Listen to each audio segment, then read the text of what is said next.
அனைவருக்கும் வணக்கம். நீண்ட நாட்களுக்கு பிறகு உங்கள் அனைவரையும் புரட்சிக்காரன் வலையொலி சார்பாக சந்திப்பதில் அளவு கடந்த மகிழ்ச்சி.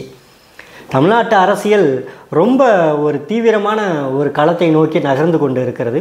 அதனால் இனி மீண்டும் தமிழ் தேசிய அரசியல் களத்தில் புரட்சிக்காரன் வலையொலி தொடர்ந்து பயணிப்பதற்கான ஒரு பணியை தொடங்க இருக்கிறது என்பதை இந்த காணொலி மூலியமாக பதிவு செய்து கொள்கிறேன். பெரும்பாலான தாவேக்காவுடைய தொண்டர்களுடைய கருத்து என்னன்னா, தொடக்கத்தில் நீங்கள் தாவேக்காவை ஆதரிச்சிங்க, இப்போ நீங்கள் எதிர்க்கிறீங்க, அப்போ நீங்கள் திமுக கிட்ட விலை போயிட்டீங்க அப்படின்னு எல்லாரும் ஒரு கருத்துக்களை முன் வைக்கிறாங்க. தொடக்கத்தில் தாவேக்காவை நாம் தமிழர் கட்சி ஏன் ஆதரித்தது?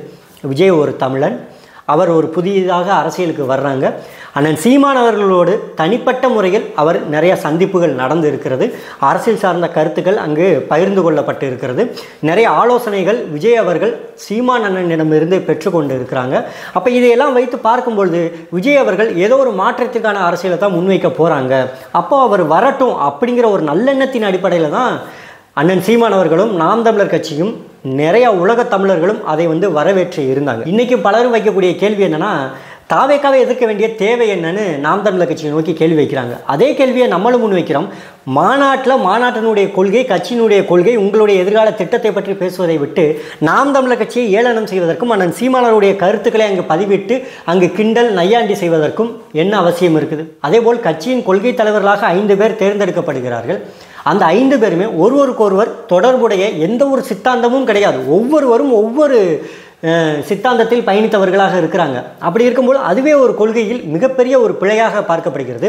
தன்னுடைய கொள்கை தீர்மானங்களில் சாதி, மதம், இனம், மொழி என்கிற வார்த்தையும் அங்கு பயன்படுத்தப்படுகிறது. இனமும் மொழியும் என்பது வேறுபாடுகளாக அங்கு கடைபிடிக்கப்படுகிறது. எந்த ஒரு இனம், மொழி அடையாளத்துக்குள் நாங்கள் சுருங்கிவிடக் கூடாது என்று நினைக்கிறோம் என்கிற கருத்தையும் அங்கு பதிவு செய்கிறாங்க. அப்போது இனம், மொழி என்பது ஒரு அடையாளத்துக்குள் சுருங்கக்கூடிய ஒரு அவமானகர சொல்லாக பார்க்கப்படுகிறது தாவேக்காவினுடைய மாநாட்டில். அப்போ அந்த சொல்லுக்கு எதிரான நிலைப்பாட்டில் நிற்க வேண்டியது ஒரு தமிழ் தேசிய அரசியலை முன்னெடுக்கக்கூடிய நாம் தமிழர் கட்சியினுடைய ஒரு கடமையாக இருக்கிறது. தமிழர்களுக்கான அரசியல் பேசக்கூடிய எந்த ஒரு கட்சியும் அதை எதிர்த்துத்தான் நிற்கும். நேற்று விஜய் அவர்கள் வெளியிட்ட அறிக்கையில் ராஜராஜ சோழன் என்பவர் தமிழருடைய அடையாளங்கள் என்று பயன்படுத்தக்கூடிய அந்த வார்த்தைகள் அனைத்தும், ஆனால் அதே விஜய் முதல் மாநாட்டில் தமிழர் என்கிற அடையாளத்துக்குள் நாங்கள் சுருங்கிவிட நினைக்கவில்லை என்கிற வாதத்தை தான் முன்வைத்தாரே ஒழிய அதை ஒரு பெருமைமிகு அடையாளமாக நாங்கள் நினைக்கிறோம் என்று அவர் அந்த வாதத்தை முன்வைக்கலை. அதே போல் திராவிடமும் தமிழ் தேசியமும் எங்களுடைய இரு கண்கள் என்கிற வார்த்தையை முன்வைக்கிறாரு.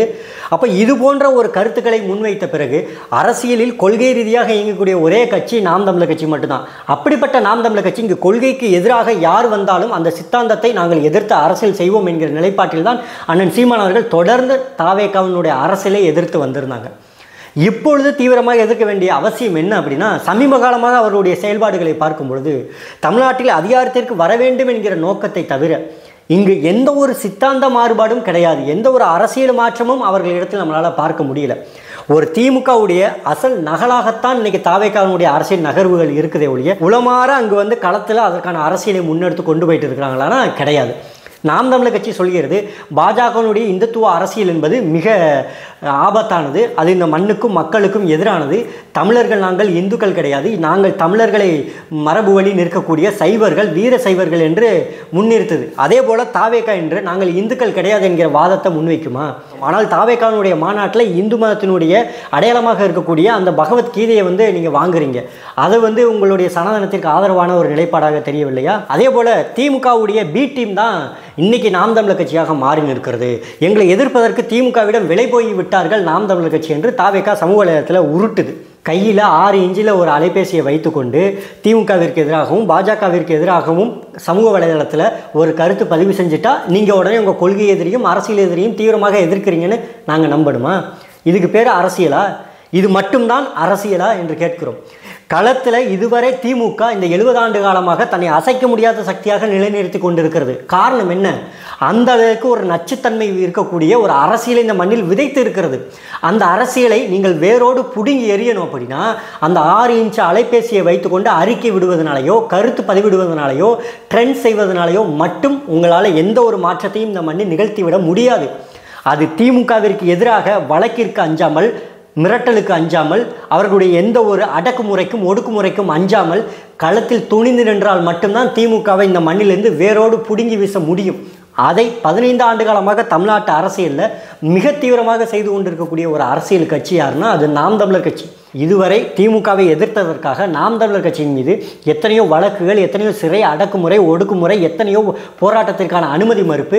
சமீபத்தில் நடந்த ஈரோடு கிழக்கு தேர்தலில் ஒவ்வொரு தேர்தலிலும் போராட்டத்திற்கும் பொதுக்கூட்டத்திற்கும் அனுமதி மறுக்கப்பட்டது என்பது திமுகவிற்கும் நாம் தமிழர் கட்சியும் உற்று கவனிக்கக்கூடிய ஒவ்வொரு அரசியல் புரிதல் இருக்கக்கூடிய ஒவ்வொரு அரசியல்வாதிக்கும் நன்கு தெரியும். ஆனால் இது எதுலேயுமே துளியளவும் சம்பந்தம் இல்லாமல் ஒரு அரசியல் செய்து கொண்டிருக்கக்கூடிய தாவேக்காவிற்கு திமுகவை நாம் தமிழர் கட்சி எதிர்ப்பது ஒருபோதும் புரிதலுக்கு வரப்போவது கிடையாது. ஏன்னா நீங்கள் டீசன்ட் பாலிடிக்ஸ்னு சொல்லிட்டு சமூக வலைதளத்திலையும் அறிக்கையிலையும் மட்டுமே அரசியல் செய்து கொண்டிருக்கக்கூடிய உங்களுக்கு நாம் தமிழர் கட்சியோட ஒரு அக்ரெசிவான அந்த ஒரு அரசியலுங்கிறது உங்களுக்கு ஒருபோதும் புரிய போவது கிடையாது. நாம் தமிழர் கட்சி தொடங்கப்படுவதற்கு மூல காரணமே திமுகவினுடைய அரசியல் நிலைப்பாடு தான். ஒட்டுமொத்தமாக தமிழருடைய விடுதலை கனவை நசுக்கி எறிந்த பொழுது அந்த திமுக என்கிற ஒரு பேர் இயக்கத்தை அழிக்க வேண்டும் என்பதற்காக நாம் தமிழர் கட்சி தமிழ்நாட்டில் 2010 தொடங்கப்பட்டது. அன்று எந்த நிலைப்பாட்டோடு நாம் தமிழர் கட்சி தொடங்கப்பட்டதோ அதே நிலைப்பாட்டோடு இன்று அளவும் சமரசம் செய்யாமல் தமிழ்நாட்டு அரசியலில் பயணித்து கொண்டிருக்கிறது. திராவிட கட்சிகளோடும் தேசிய கட்சிகளோடும் ஒருபோதும் கூட்டணி கிடையாது. தாவேக்கா சொல்லுமா? தமிழ்நாட்டில் திராவிட கட்சிகள் இந்த மண்ணிற்கு தீமை விளைவிக்கக்கூடிய அனைத்து திட்டங்களையும் அனைத்து சமூக நீதிக்கு எதிரான நிலைப்பாடுகளையும் கொண்டிருக்கிறது. தாவேக்கா சொல்லுமா? தமிழ்நாட்டில் திராவிட கட்சிகள் என்று சொல்லக்கூடிய இதே திமுகவும் அதிமுகவும் இங்கே இருக்கக்கூடிய தமிழர்களுக்கு எதிரான அடையாளங்களை அளித்து இருக்கிறது. அதே போல தாவேக்கா சொல்லுமா?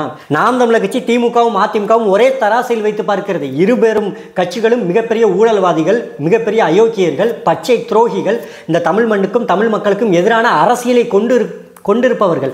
அதே போல நிலைப்பாட்டில் தாவேக்கா உறுதியாக இருக்கிறதா? தாவேக்கா அதிமுகவையும் திமுகவையும் சரியான ஒரே தராசில் வைத்து பார்க்கிறதா? தாவேக்காவில் இருக்கக்கூடிய உங்கள் அனைவருக்கும் ஒரே ஒரு கேள்விதான். 2026 தேர்தலில் தாவேக்கா என்பது பெரிய ஒரு சாதனை செய்வதற்காக களமிறக்கப்பட்ட ஒரு கட்சியாக உங்களுடைய பார்வையில் நீங்கள் பார்க்குறீங்க. 2026 தனித்து நின்று உங்களால் ஆட்சியை பிடிக்க முடியல. 2031 வரைக்கும் உங்களுடைய கட்சி இதே மாதிரி களத்தில் நின்று களமாட முடியுமா? நாம் தமிழர் கட்சி என்பது இந்த தேர்தலில் தோற்றாலும் அடுத்த தேர்தலில் தோற்றாலும் நாங்கள் உறுதியாக மக்களுக்காக நாங்கள் நிற்போம். நாம் தமிழர் கட்சியினுடைய அரசியல் என்பது மக்களுக்கான அரசியல். தாவேக்கா என்கிற ஒரு கட்சி விஜய் அவர்களுடைய அரசியல் நிலைப்பாடு, அவருடைய கருத்துக்கள், அவருடைய சித்தாந்தம், அவருடைய போராட்டம், அவருடைய சிறை வாழ்க்கை, அவருடைய அரசியல் அனுபவம், அவருடைய அரசியல் முதிர்வு, அவருடைய மக்கள் நலன் சார்ந்த திட்டங்கள், இவை அனைத்தையும் பார்த்து போய் தான் நாங்கள் அனைவரும் பின்னாடி வந்தோம் அப்படின்னு சொல்கிற அளவுக்கு தாவேக்கா பின்னாடி எந்த ஒரு வரலாறும் கிடையாது. தாவேக்கா தன்னுடைய நடிகர் என்பவர் கட்சி தொடங்கிவிட்டார், அதற்காக அவரை நாங்கள் ஆதரிக்கிறோம், அதற்காக அவர் பின்னால் நிற்கிறோம், அதற்காக அவர் மீது விமர்சனம் வைக்கக்கூடிய அனைவரையும் நாங்கள் எதிர்க்கிறோம் என்பதுதான் உங்களுடைய நிலைப்பாடை தவிர நாம் தமிழர் கட்சி அதுபோல உருவான ஒரு கட்சியே கிடையாது. அண்ணன் சீமான் அவர்கள் பெரிய இயக்குனர், அதனால் அவர் பின்னாடி நாங்கள் போனோம் என்றெல்லாம் இங்கே யாரும் வரல. அண்ணன் சீமான் அவர்கள் பெரிய நடிகர், திரையில் வந்துட்டார், அதனால் அவர் பின்னாடி போனோம்லாம் இங்கே யாரும் வரல. அண்ணன் சீமான் அவர்கள் இந்த சாதிக்காரு, அதனால் அவர் பின்னாடி போயிட்டோம்லாம் இங்கே யாரும் அவர் பின்னாடி நிற்கலை. அண்ணன் சீமான் அவர்கள் இந்த மண்ணுக்கும் மக்களுக்கும் இந்த மொழிக்கும் தலைவர் பிரபாகரனுக்கும் உண்மையாக இருந்தார். ராஜராஜ சோழனுக்கு பிறகு இந்த மண்ணில் ஒரு தமிழனுடைய ஆட்சி நடக்க வேண்டும், அது தமிழனுக்கான ஆட்சியாக நடக்க வேண்டும், அது தமிழ் மொழிக்கும் தமிழ் மண்ணுக்கும் தமிழ் மக்களுக்குமான ஒரு ஆட்சியாக நடக்க வேண்டும் என்கிற ஒரு அரசியலை முன்னெடுத்து தமிழ் தேசியம் என்கிற ஒரு தத்துவத்தை இந்த மண்ணில் நிலைநிறுத்த வேண்டும் என்று ஒவ்வொரு தமிழனையும் மொழி பற்றும் இனப்பற்றும் தன்னுடைய ஒவ்வொரு பேச்சுக்களாலும் உணர்வுகளை கொடுத்த அண்ணன் சீமானவருடைய அரசியல் என்பது தாவேக்காவிற்கும் நாம் தமிழர் கட்சிக்கும் பல்லாயிரம் கிலோமீட்டர் தூரம் இருக்கக்கூடிய ஒரு அரசியலாக இன்னைக்கு மாறி நிற்கிறது. தமிழ்நாட்டிற்கு மாற்றத்தை கொடுக்கக்கூடிய ஒரு கட்சி எப்படி ஒரு மாற்றத்திற்கான அரசியலை முன்னெடுக்காமலேயே நாங்கள் அதிகாரத்திற்கு வந்து விடுவோம் என்று பேச முடிகிறது? காரணம், தனக்கு பின்னாடி இருக்கக்கூடிய இந்த ரசிகர் பட்டாளம் மட்டுமே தான். விஜய் அவர்களுக்கு இந்த மண்ணை மாற்ற வேண்டும், மக்களை மாற்ற வேண்டும், நல்ல அரசியலை கொடுக்க வேண்டும் என்கிற ஒரு எண்ணம் இருந்திருக்கலாம். ஆனால் விஜய் அவர்கள் அந்த எண்ணத்தை அனைத்தையும், அந்த நம்பிக்கை அனைத்தையும் இன்னொரு வியூக வகுப்பாளரிடமும் தன்னை சார்ந்து இருக்கக்கூடியவர்களிடமும் அவர் அடமானம் வைத்துவிட்டு இருக்கிறார். அவர்களுடைய வழிகாட்டுதலில் இன்றைக்கி விஜய் இயங்கி கொண்டிருக்கிறார். அதனாலேயே விஜய் அவர்களுடைய உண்மையான நோக்கமும் உண்மையான மாற்றத்திற்கான அரசியலும் தாவேக்காவின் வழியில் இன்றைக்கு பயணிக்க முடியாமல் இன்றைக்கி தடுமாறி கொண்டு இருக்கிறது என்பது மறுக்க முடியாத உண்மையாக இருக்கிறது. உண்மையாகவே விஜய் அவர்கள் மாற்றத்தை கொடுப்பார் என்று நம்பிக்கொண்டிருக்கக்கூடிய லட்சக்கணக்கான அந்த கட்சியில் இருக்கக்கூடிய உண்மையான தொண்டர்கள் பலருக்கும் இந்த கேள்விகள் அந்த மனதில் எழுந்து கொண்டு தான் இருக்கிறது. விஜய் அவர்கள் மீது விமர்சனம் அஜித்தினுடைய ரசிகர்கள் வைத்து விட்டால் அதை தாங்கிக் கொள்ள முடியாமல் எப்படி ஒரு விமர்சனம் வைக்கப்படுகிறதோ அதே பார்வை, அதே உணர்வு, அதே ஒரு இன்றைக்கி பக்குவமும் தான் இந்த அரசியலிலும் உங்களிடையே தென்படுதே ஒழிய எந்த ஒரு அரசியல் முதிர்வும் கிடையாது என்பது மறுக்க முடியாத உண்மை. ஆனால் இந்த மண்ணில் திமுகவும் அதிமுகவும் இருக்கக்கூடிய அதே அரசியலை தாவேக்காவும் இன்று எடுத்திருக்கிறது என்கிற பொழுது மற்ற 2 திராவிட கட்சிகளை எப்படி நாம் எதிர்க்கிறோமோ அதே போல் 3ஆவதாக ஒரு திராவிட கட்சியாக தாவேக்காவையும் நாங்கள் எதிர்க்கத்தான் தொடங்குவோம்.